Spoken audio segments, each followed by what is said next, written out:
Hello everybody and welcome to today's vlog. I would normally do this out and about at RAF Lindholme. Unfortunately, it's a really rainy day today, and not only that, the wind is up, so the camera isn't working properly, so I'm probably going to have to do it all from the car and taking pictures as well, so I'll be able to show you the geography of where I'm talking about using photographs. Every now and then a story just touches my heart so much, and it brings these boys' journeys through World War II to life. I am back at RAF Lindholme, and I'm back with 305 Squadron, and this is a plane crash that was brought to my attention by my friend Rich, who was down at the National Archives recently. The first thing that you come across when you look at this particular plane crash is this absolutely horrific letter, handwritten letter from Poland of a mum. Now this letter is dated the 29th of the 9th 1947, so this is 2 years after the end of the war. And unfortunately it's 5 years after the actual plane crash, and this poor mum, this poor family had no idea what had happened to their son. And so it's through this journey and through these letters that I've been able to piece together this particular plane crash with the whole story of, unfortunately, the 5 men that died. And so here goes. Now, just a bit of a warning, this is a toughie, especially for myself, because I am a mum and I do have a boy of my own. And so the reason I didn't upload it last Saturday is because I wanted to get all of my information accurate and correct. So here's the letter. It was addressed to His Majesty King George VI of London in Buckingham Palace. Now, the grammar in this is clearly written by somebody who is a translator. So it is told by a Polish lady to somebody who's writing in English. So the wording is not excellent, but it's a lot better than I could do if it was the other way around. And it definitely gets the point across as to what they're trying to achieve. So His Majesty King George VI, London, Buckingham Palace. Your Majesty, I beg to inform you to this archive. I have not officially heard about death of my only son, Pilot Officer Dranicki Myslausko. I'm going to put the names of these gentlemen down below as well, because I know I absolutely butcher the Polish language, and for that I'm so sorry. Who returned in 1941-1942 from operation and crashed over 305 Polish Bomber Squadron aerodrome at Lindholme. Know which squadron he belonged. All this unusual information, please excuse me while I turn the page, I received from one of his friend, but it's not all what I want to know. I wrote many letters and without answer, and now I am trying to you, Your Majesty, please help me, and if it's possible, please give me all details about him, when he was killed, where is his grave, and if it's possible, please one photo of his grave and all of his belongings, like his private photographs, etc. Please let me know, if it is possible, as soon as possible. I have to be, Your Majesty, your obedient servant, Mrs. Dranicki. I mean, can you imagine? So many years after the war and you are still looking for answers, and the only information that you've got is from a friend of your son who unfortunately did die in a plane crash. Now, I have got quite a bit more information from that, including the reply letter, which I will read next. So the reply, after all these years, didn't take that long at all. So this was on the 6th of October 1947. So if we go back to the original one, which was in September, and that was the 29th of the night, so the 29th of September. The reply was written on the 6th of October, so you're talking a week later, which I think, you know, that's really good, especially because you could tell the heartache of this poor woman who's lost her only son. So the reply is from Sloane, 3467, from 2 Savile Street in London. Madam, I am directed to refer to your letter to His Majesty the King on the 16th of September 1947 and to inform you that your son, P1796, Pilot Officer Cowslaw Dranicki, lost his life at 01:48 hours on the 14th of March 1942. He was the second pilot of Wellington Z8438 of number 305 Polish Squadron, which was considerably damaged by extensive and accurate anti-aircraft fire when operating over enemy territory on the night of the 13th-14th of March 1942, and as a consequence suffered a failure in one of its engines when landing at its base at Lindholme, Doncaster in Yorkshire. In the crash that unhappily resulted from this failure, 5 of the 6 members of the crew lost their lives. They were reverently laid to rest with full service honours in graves number 307 sections of H to L in the cemetery at Newark, Nottinghamshire, your son occupying section L. A photograph of your son's grave has been called for by this department and will be forwarded to you in the very near future. You will be pleased to know that the graves of all of those who lost their lives in service with the Royal Air Force will be maintained for all time by the Imperial War Graves Commission. The illustrated pamphlet issued by the Commission, which gives you a brief account of their work, is enclosed. There is a second part to this letter as well, which I find really important. Your request for your son's personal effects has been referred to the authorities concerned, who will be writing to you on the subject independently. In conveying the above information, this department wishes to state its sincerest appreciation of your son's services in the cause of the Allies and to express its deep sympathy with you in the great loss you have sustained by his death. I am, Madam, your obedient servant, G. M. Haslam. And so here is the write-up from my friend Rich's webpage and website with regards to this particular crash. So Wellington Z8438 at Lindholme Airfield.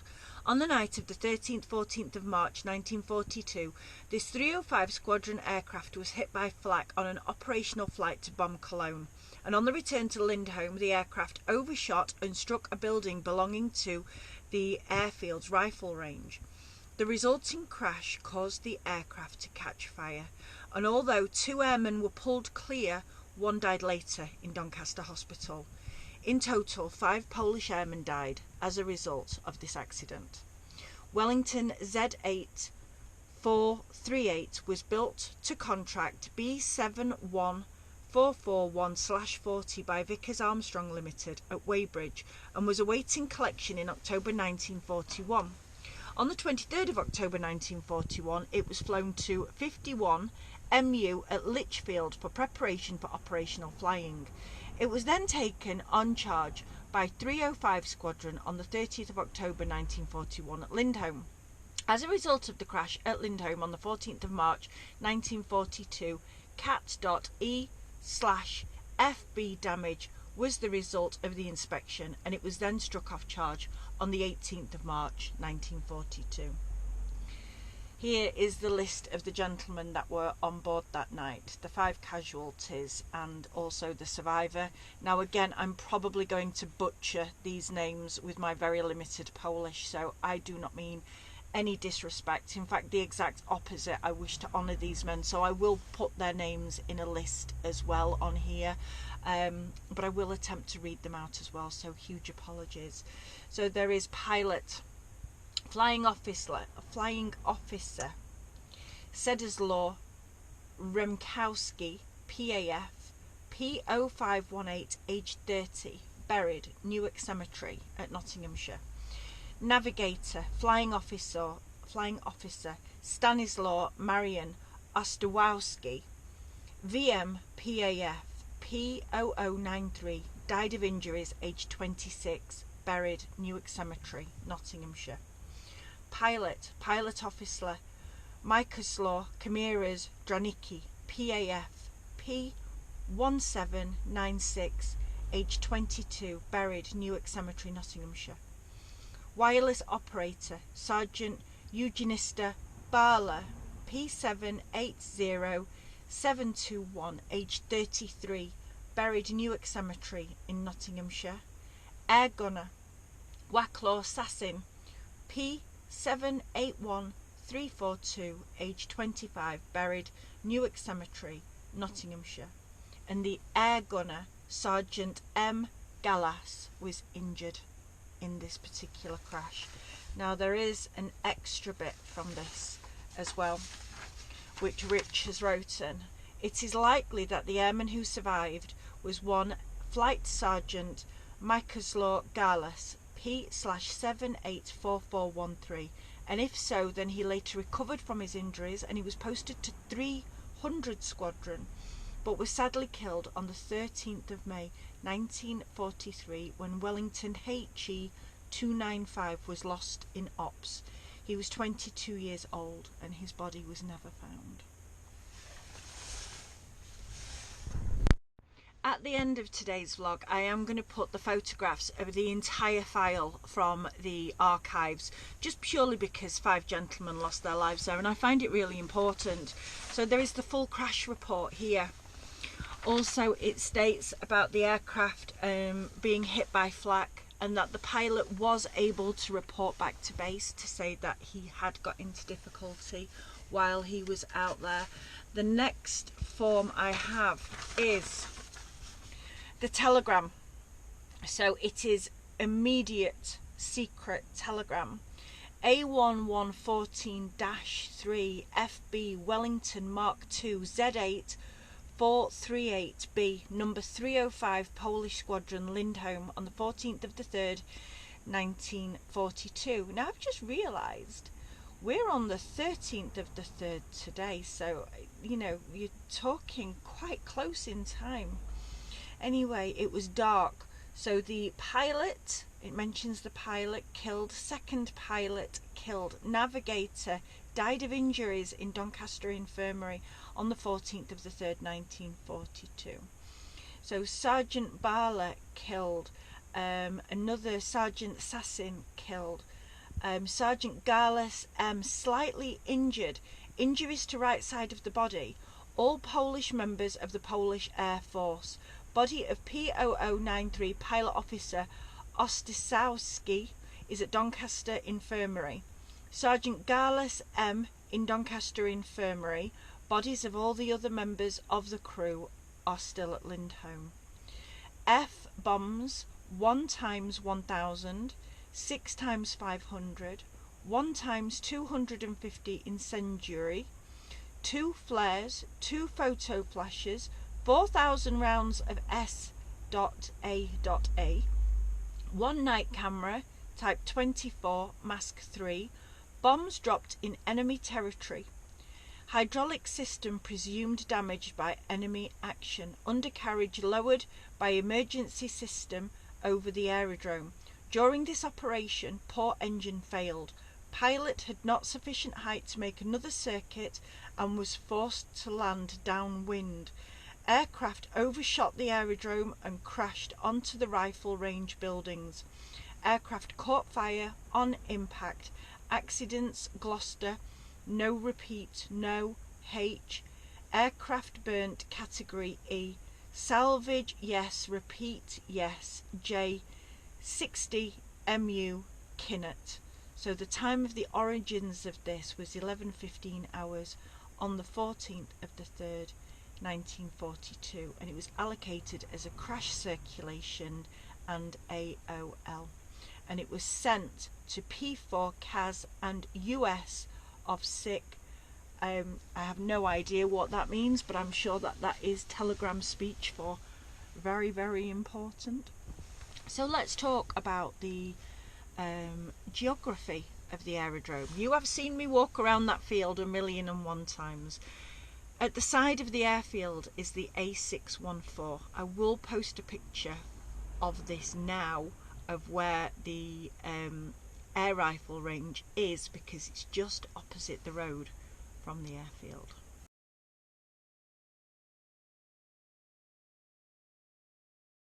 One of the questions I get asked all the time, especially about the Polish squadrons, which is what I seem to specialise in just by default, is why it took so long to get information back home to the relatives, and how especially this poor mum had to wait 5 years after the crash, even though she'd heard that her son had been killed by one of his friends, how the information took 5 years to get back to her.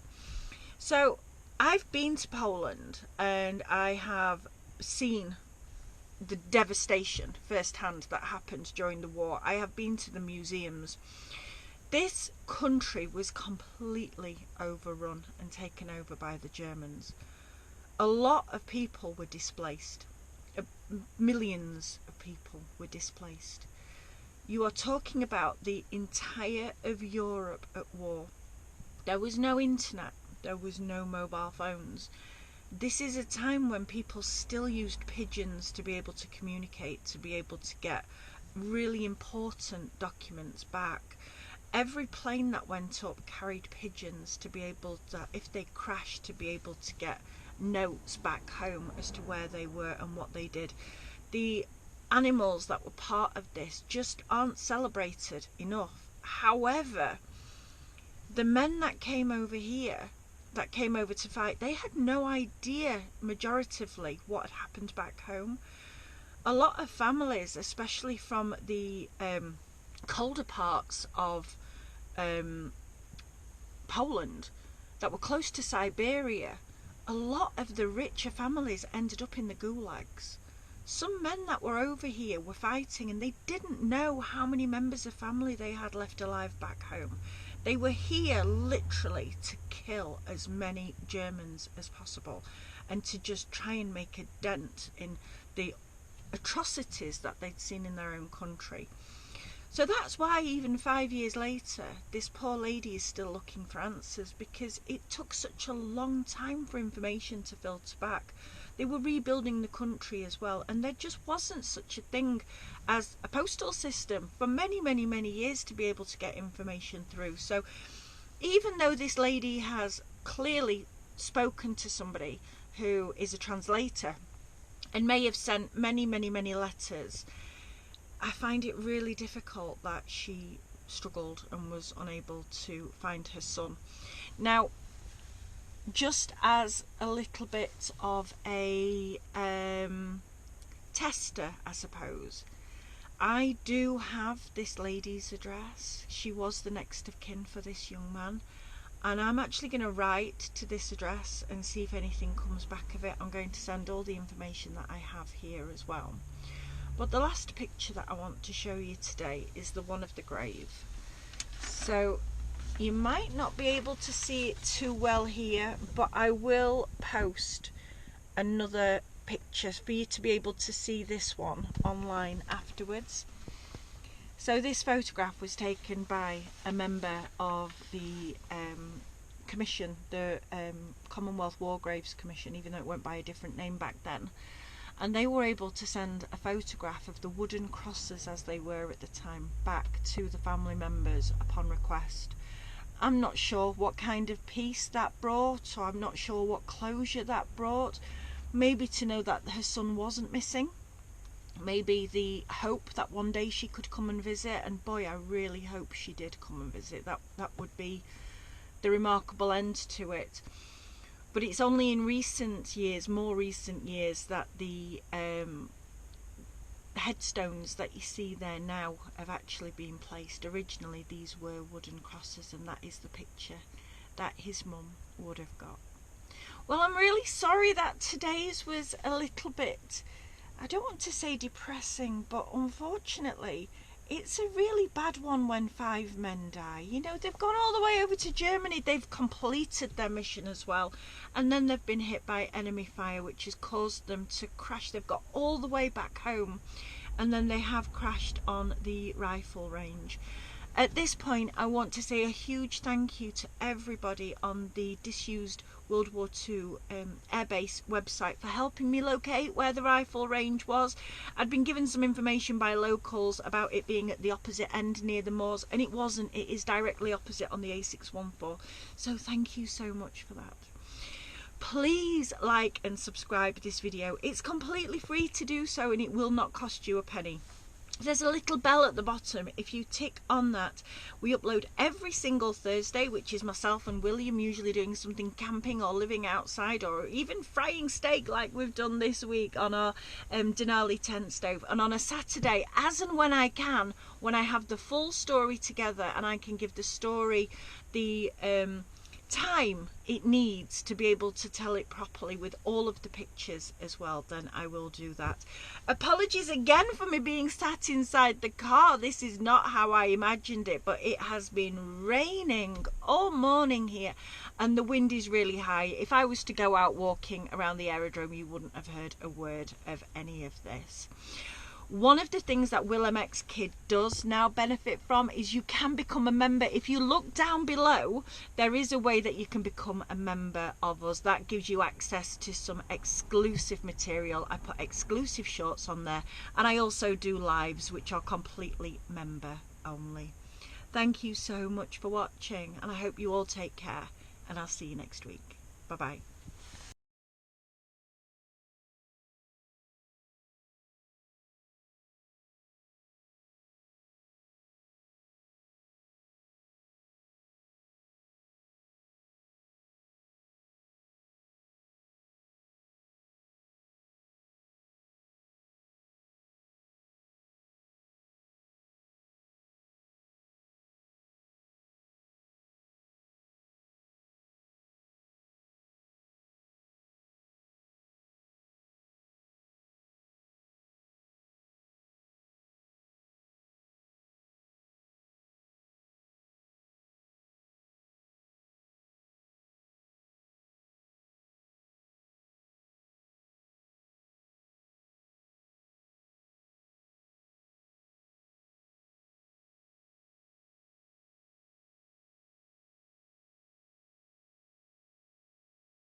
Did you like that vlog today?